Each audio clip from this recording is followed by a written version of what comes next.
Hey everyone, how's everyone doing? I know it's very late. I meant to get this little video out on the other day. This is a behind the scenes video of the making of that trip to Eastern State Penitentiary. Once again, I thought you guys enjoyed that. If you guys had any questions, I want to address them right now. So the song that you probably heard, that rocking anthem that you probably heard throughout the track, if that throughout the video, my bad. I know it's late. It's if that theme sounds familiar, it's the Divine Hate track from the Devil May Cry soundtrack. Yes, and of course, I picked a really good song. I think I nailed it because it really fits the aesthetic of the whole vibe that I was getting. Like, it kind of felt like I could have been in like a Devil May Cry video game or something out of Resident Evil, and it totally works. Okay, so just for record, in case if Capcom decides to sue me, I did buy it legally, off the iTunes with money and all that. So just so you know, all right. So I just use it for the context of the video, all right. Now number two, there's something happened occur.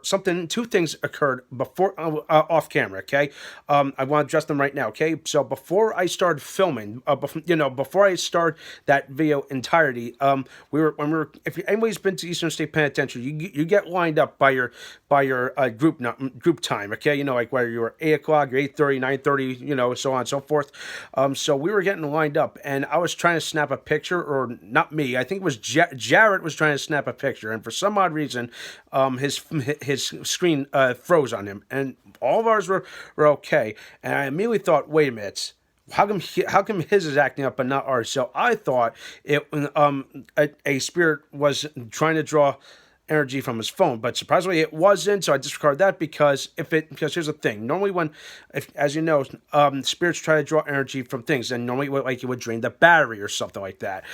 For him, it did not. His thing just glitched, so what he pretty much had to do was just reset his phone. So I disregard that as paranormal activity all in general. So that's one thing. Okay, so I can already debunk that and throw that in the trash can. Now for another thing, in case if anybody's been wondering, okay, how come a couple of these photos have a bit of a white haze on them? Just for the record, it is actually the flash from my phone combined with the glare from like the street light or a floodlight that was over the main gate of the, well, not the main gate, you know what I mean.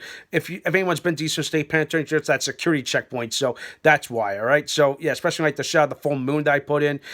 It was just a haze. It's not nothing paranormal. It's mostly the glare. All right, from the flash. All right, so yeah, once again, discard evidence. Okay, in the trash. Okay, but overall, it was still fun. I did not pick up any paranormal activity while I was going through this entire Haunted Scares, because here's the thing with a lot of activity, a lot of noise going on normally the spirits would go away. Okay, they would normally be quiet. So I definitely did not notice anything out of the ordinary. Okay, so once again, tip the hat to the crew and on all the actors of Eastern State Penitentiary. What a great job! Thumbs up for everyone. All right, so but now we're gonna get to something that happened to me at the editing room. All right, so I spent the weekend with my girlfriend Caitlin down in South Jersey. Okay, that's where she lives. And so while I was editing the video, like we're not know that post video that I put at the end of the video. Well, during the editing room, when I started talking about the terror behind the walls, the lights in her room flickered and went out. And I thought, not like, okay, that's odd. I thought maybe the thing shorted out on me. So what I did was got up, and I checked the switch. So I'm like, so turn on and off, and sure enough, the light came back on. So I thought, I think the electric shorted out, or maybe a spirit was trying to make contact with me, telling me he was here. So I thought none of it. So then I go to bed, and then like a couple minutes later, I hear what sounds like footsteps on the stairs, and I thought it was Caitlin coming up the stairs. So next morning, and after I message Amanda and Jared, tell me what just happened in the editing room, Caitlin told me I was not coming up the stairs. She was sound asleep. So yeah, I technically was kind of visited by a spirit, and of course it was, I would say it was a kindred spirit, because in the guy, and because I'm pretty sure it was her father, because she told me that she has heard those footsteps in their house before. So I'm like, Okay, so so now that I know that, it's all well and good. So if it was her dad, I understand, Dan. So he was telling me, "Hey, it's late, lights out, flip that out." And of course, the gamut of the footsteps on the steps. That was I can't believe that. I couldn't believe it. I heard that happen, and wow, I now experienced a lot of paranormal stuff in my life. Well, except for disembodied voices, I've experienced everything else, and I explained sound. So, like, the footsteps, the flicker of the lights, that was a new thing to happen to me. And all this, and of course, I have been touched by a spirit or hit by a spirit, technically. That unintentional shock contact. It's a long story. So, yeah.